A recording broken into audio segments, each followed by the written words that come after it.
بسم الله والحمد لله والصلاة والسلام على أشرف خلق الله سيدنا محمد وعلى آله وصحبه أجمعين.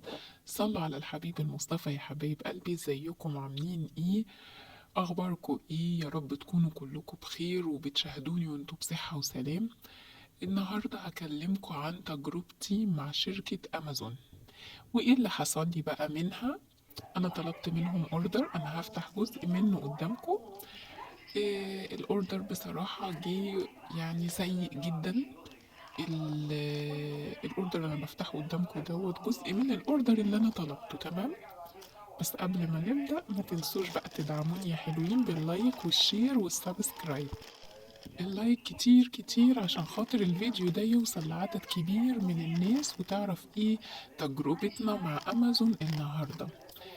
انا دلوقتي شايفين قدامكم ان انا بفتح منشر، تمام. طلبته وجالي لحد البيت فعلا، والخدمة حلوة في التوصيل، تمام، مفيش أي مشكلة. بس كانت المفاجأة بقى إن أنا لما فتحته قدامكم أهو، أولا الأمطار أقل بكتير من اللي مكتوبة في الوصف بتاعه، تمام. أهو شايفينه بفتحه قدامكم أهو.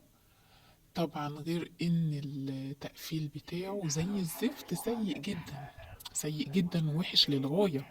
ليه بقى؟ لأنه بيعور، يعني ممكن يجرح الايد كده وانتوا مش واخدين بالكم. الحروف بتاعته هتشوفوها دلوقتي وانا بفتحه. وفكرت ان انا ارجعه، طبعا ما ينفعش ان انا ارجعه.